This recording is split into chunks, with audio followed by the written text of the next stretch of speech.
Meu nome é Aline Daly, sou jornalista e produtora. Adoro viajar e descobrir novas histórias. Meu nome é Fábio, sou fotógrafo e jornalista. Faço escalada, canoagem e todo tipo de esporte outdoor. Meu nome é Rodrigo, sou fotógrafo e biólogo. A natureza é a minha vida. Somos uma equipe de TV viajando pelo Brasil em busca das imagens mais incríveis. Nosso objetivo é chegar aos pontos mais especiais do Brasil. Procuramos por cultura, fauna e flora pouco explorados. E a cada expedição conhecemos ainda mais o Brasil.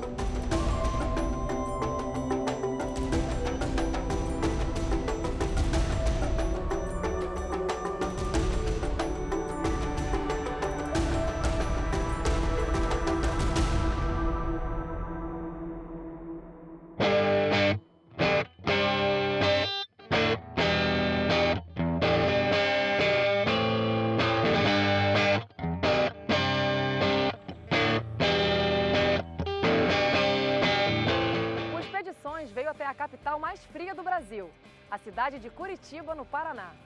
Aqui começa a nossa viagem pelos trilhos e pela história da Estrada de Ferro, que liga Curitiba a Paranaguá, uma das ferrovias mais ousadas do mundo.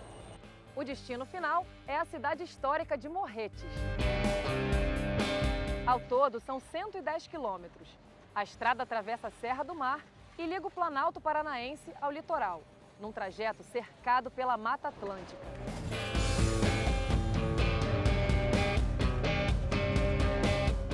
Ainda no século XIX, milhares de pessoas trabalharam duro para a ferrovia virar realidade. E a gente vai conhecer melhor a história dessa obra inédita. A Estrada de Ferro de Paranaguá a Curitiba foi inaugurada em 1885, no dia 2 de fevereiro. Ela levou 5 anos para ser construída, o que hoje é um recorde. Construir 110 quilômetros em apenas 5 anos, com equipamentos rudimentares, praticamente na base da picareta e da força humana. A Estrada de Ferro começou a ser construída no litoral e veio subindo, subindo a serra, veio para Curitiba. E então os primeiros trechos ainda foram mais simples, um terreno plano, apesar de todas as dificuldades. Quando começou efetivamente a subir a serra, começaram a aparecer grandes dificuldades, abismos a serem transpostos, rochas para serem perfuradas e transformadas em túneis. E nessas, é claro, morreram muitas pessoas. Como toda grande obra, tem esse lado meio dramático, ainda mais no tempo que eles tiveram que fazer.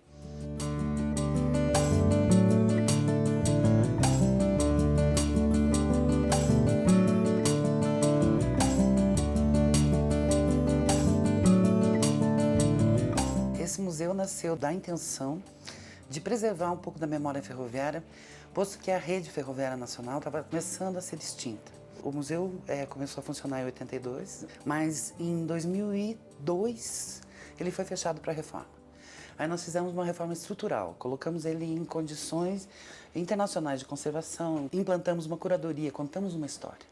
E a curadoria foi em cima do desenvolvimento econômico do Paraná, porque foi o que impulsionou a construção da ferrovia, porque até então nós estávamos totalmente ilhados com a nossa produção sem poder escoar para os portos de mar. Em lombo de mula que se transportava, por exemplo, a erva mate, eram aqueles sacos enormes que as pessoas levavam em lombo de mula até Paranaguá para poder transportar para outros locais. Imagine, não só de mula, deve ser de tudo, escravos, índios e tudo mais que pudesse ser usado para transporte era utilizado na época. Nem todo mundo sabe que essa estrada, que muitos achavam impossível de ser realizada, foi pensada e projetada por Antônio Rebouças, um engenheiro negro em pleno século XIX, uma época em que a escravidão no Brasil ainda era permitida.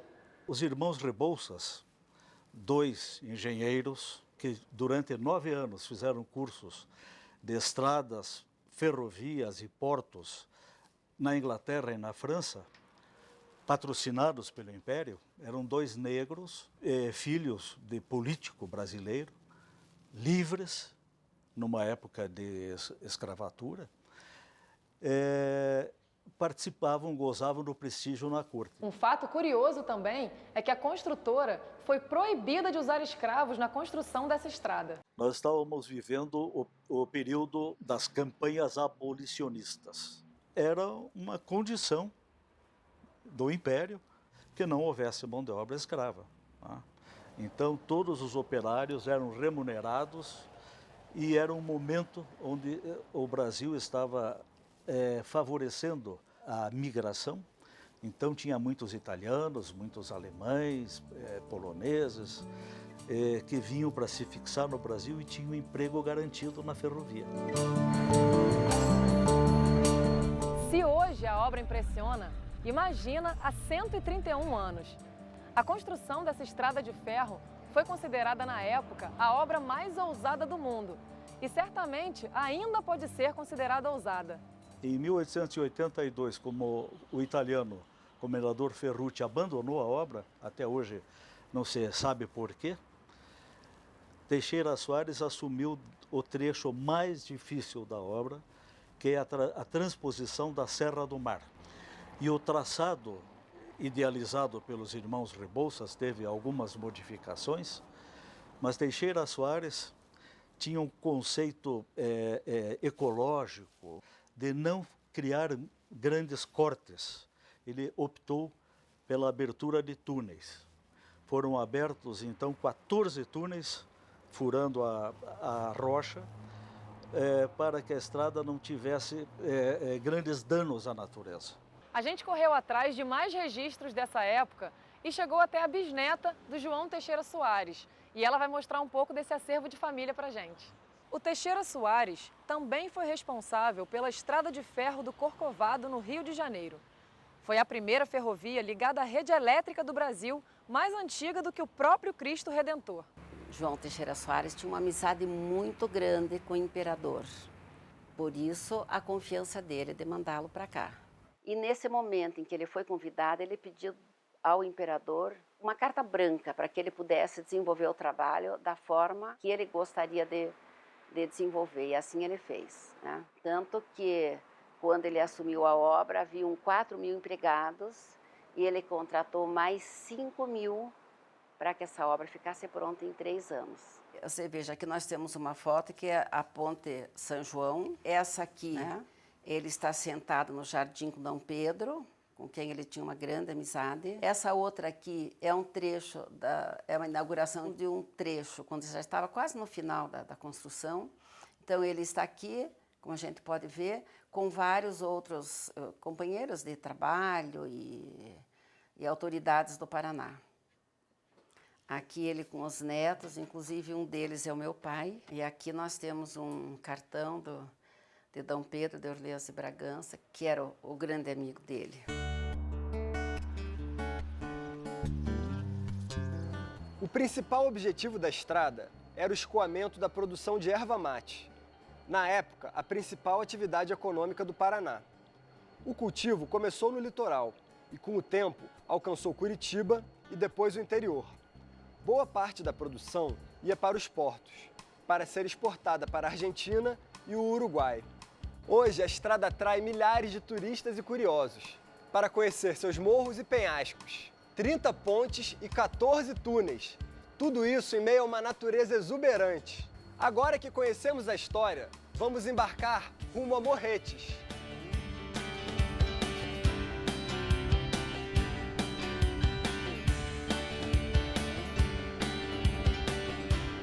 Bom, o trecho continua Paranaguá-Curitiba. Os trens todos vão até Paranaguá. Mas o trecho que a Serra Verde está fazendo é só Morretes-Curitiba, porque é o trecho mais bonito. E depois aumentaria em 1 hora o período da viagem. São quase 4 horas de viagem até Paranaguá, o sujeito chega lá e tem que voltar. Então, turisticamente, é inviável. Logo no início, a gente vê a comunidade de Roça Nova, que fica a 953 metros acima do nível do mar. A partir de agora, é trem em movimento, Serra do Mar abaixo e olhos bem abertos para não perder nada.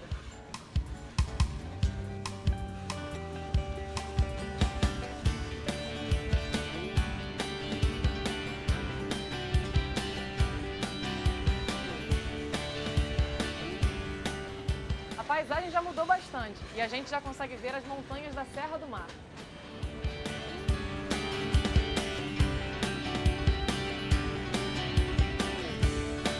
Esse é o Rio Ipiranga. E dá para ver que as águas foram represadas para formar o lago da barragem da usina hidrelétrica Marumbi, que a gente vê agora. A usina foi construída para gerar energia para a ferrovia. A gente está chegando agora na Cachoeira Véu da Noiva.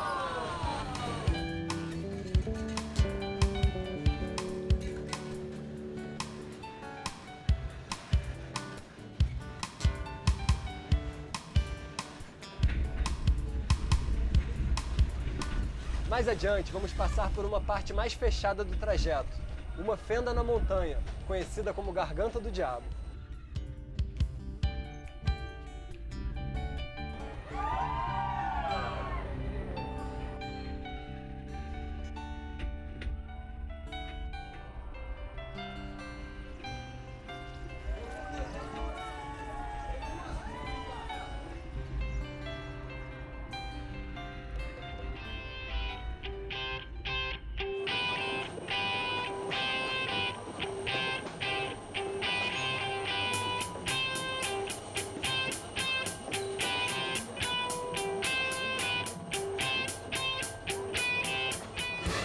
A Ponte São João é a maior da ferrovia.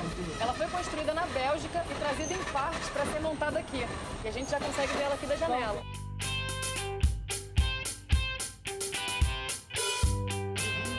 A gente está se aproximando de uma das partes mais esperadas da viagem, o Viaduto do Carvalho. A sensação é que o trem está suspenso sobre esse tapete verde.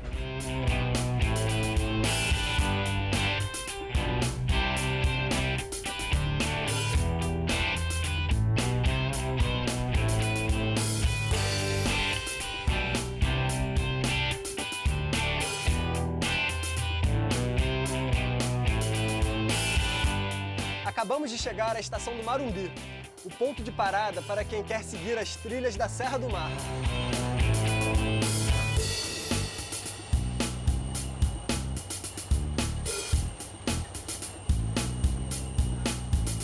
Então, esperamos que tenham gostado do passeio. Gostaria, então, em nome da Serra Verde Express, agradecer a atenção, a gentileza, a animação, a empolgação dos senhores todos. Depois dessa viagem surpreendente, enfim chegamos em Morretes. E no próximo bloco, a nossa expedição continua. Nós vamos conhecer as belezas e a história dessa cidade que foi fundada no século XIX.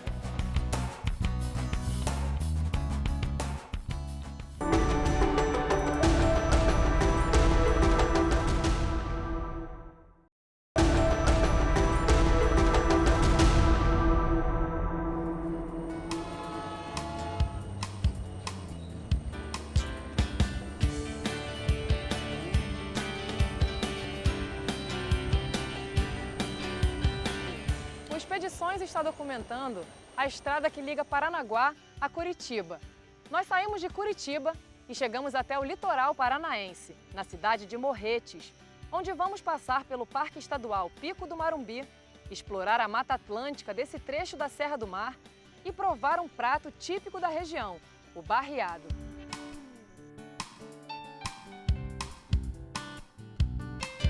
Morretes é uma cidade pequena, parece que tem 13 mil habitantes, que Morretes nasceu porque ela era um porto intermediário de canoas que recebiam as cargas dos navios.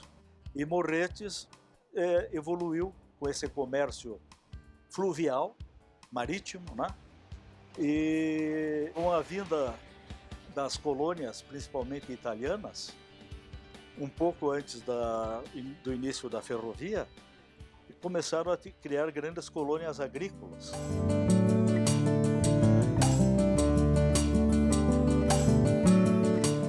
Quem vai nos levar até o parque é o Tiago Choinski. Ele é montanhista, conhece tudo de Morretes e vai nos guiar até o Rochedinho, um pico com visão privilegiada aqui da região. O Parque Estadual do Marumbi foi criado em 1990, inicialmente com uma área de 2.342 hectares. Com o tempo, entendeu-se a necessidade de ampliação desse parque para a conservação das áreas laterais. Então, essa área saiu de 2.000 hectares para mais de 8.000, abrangendo também atrativos importantes da região, como o Caminho Colonial Tupava, o Morro do Canal, entre outros. Juntando o litoral norte de Santa Catarina e o sul de São Paulo, são duas APAs São 2 parques nacionais entre vários parques estaduais. Dá para destacar o Parque Estadual do Marumbi, Parque Estadual Pico do Paraná, da Serra da Baitaca, Parque Estadual da Ilha do Mel, Estação Ecológica Ilha do Mel, Parque Nacional Santilelang, Parque Nacional do Superagui. Então toda essa área forma um grande mosaico, né? E hoje é considerada a maior extensão de floresta atlântica preservada no Brasil. Estamos saindo de Morrete em direção ao Parque Estadual do Marumbi para fazer a trilha do Rochedinho. Vamos lá, hein? Em média da cidade, se leva 1h30 de acesso até a base da montanha. O Marumbi ele é um conjunto de montanhas, são 7 montanhas no conjunto. O Marumbi não tem caminhada leve, assim, todas são pesadas. O que diferencia uma caminhada da outra é realmente a extensão dela. Existem alguns que são mais curtos.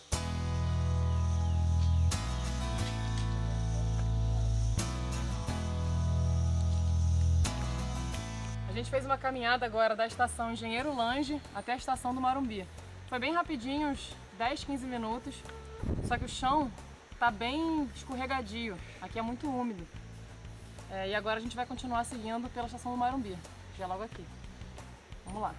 Estamos na estação do Marumbi, um lugar de importância histórica e base da maior parte das caminhadas que saem para o complexo do Marumbi, incluindo o Cume da Esfinge, a Agulha dos Abrolhos e o Monte Olimpo.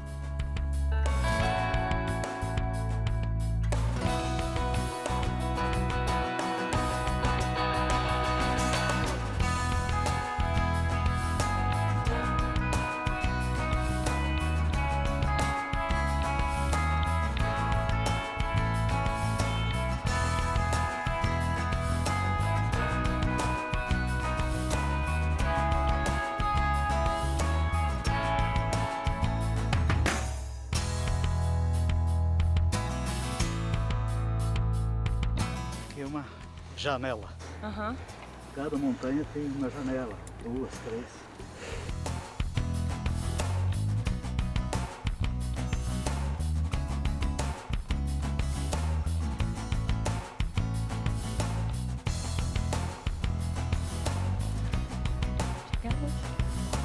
Parabéns. Obrigado.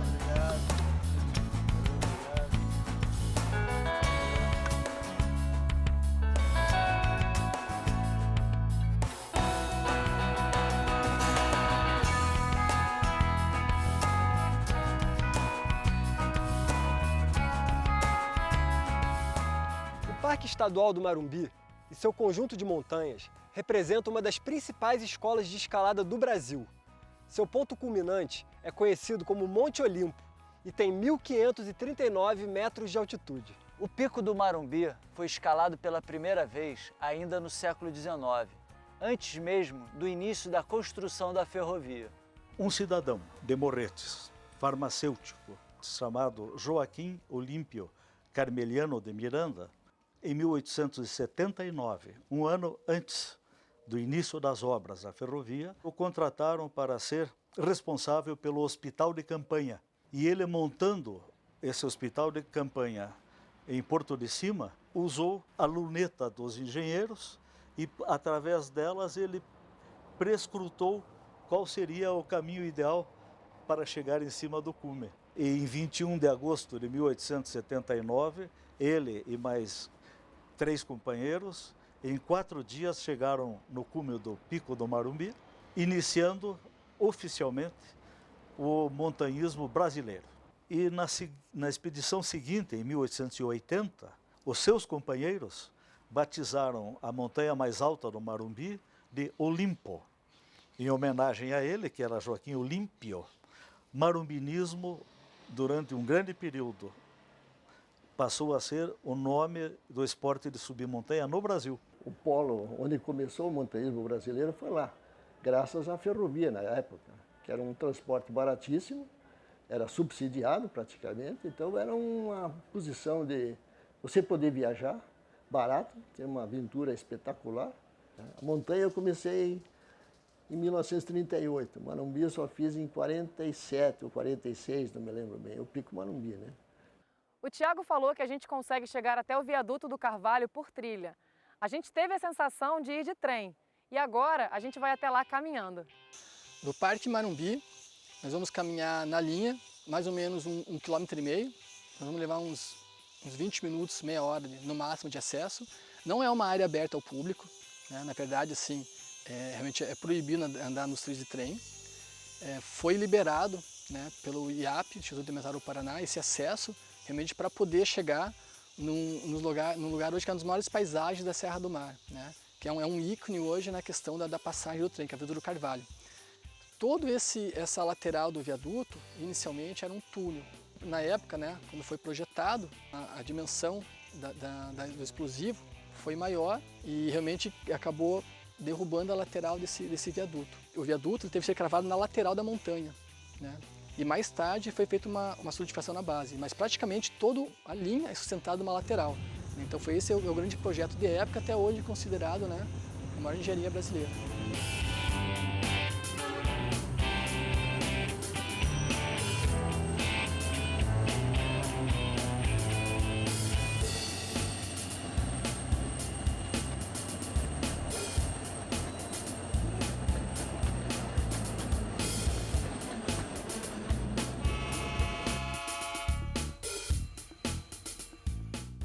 Cinco pilares sustentam a estrutura do Viaduto do Carvalho. Ele é considerado um dos maiores desafios na construção dessa estrada. Mas antes das locomotivas chegarem até aqui, os índios já haviam traçado caminhos entre as matas e as montanhas.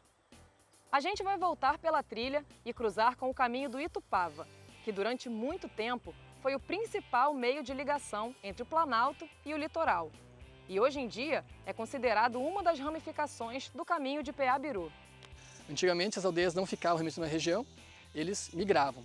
Dessas migrações, né, nasceram esses caminhos principais que cortavam o Brasil, que eram os Peabirus. Um dos principais que passavam aqui próximo da região, saía da região de Santa Catarina, da ilha de São Francisco do Sul, corta a Serra do Quiriri, próximo a Curitiba, Campos Gerais, Foz do Iguaçu, Andes e chegava no Pacífico. Esse era um dos principais caminhos próximos aqui. Dessa rota principal, nasceu algumas ramificações, né? E a principal ramificação desse caminho na região era o caminho do Itupava, que saía dos Campos Gerais, passava por Curitiba e ia até Paranaguá no litoral.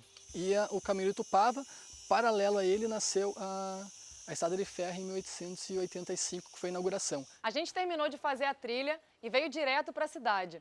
Porque agora a Dona Glória, que é uma antiga moradora de Morretes, vai apresentar pra gente o famoso barreado. E não tem forma melhor de terminar essa expedição do que essa, né? Então vamos lá. Essa é a construção mais antiga de Morretes. Foi feita pelos portugueses. Hoje funciona como um hotel, onde fica o restaurante da Dona Glória. Já foi sede do primeiro telégrafo, importantíssimo para a comunicação na época do ciclo do ouro, da erva mate e da cana-de-açúcar. Essa aqui é a Dona Glória e ela vai conversar com a gente sobre o barreado, esse prato típico aqui da região, né, Dona Glória? Região. A senhora nasceu aqui em Morretes? Nasci aqui em Morretes. O barreado sempre foi para o intrudo, para a época do carnaval.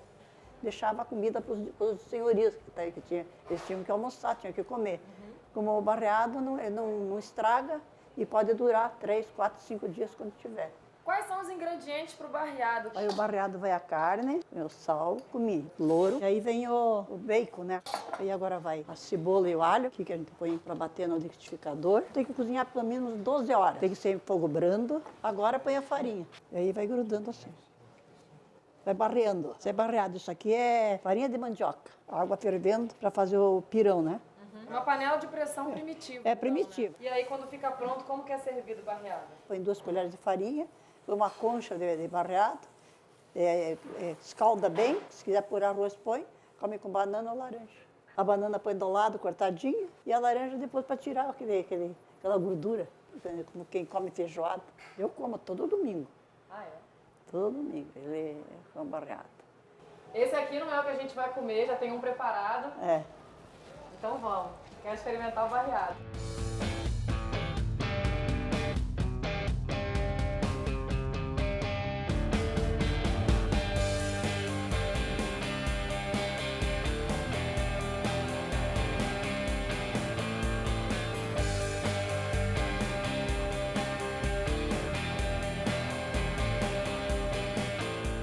Na expedição de hoje, nós conhecemos um pouco das belezas e dos caminhos da Serra do Mar.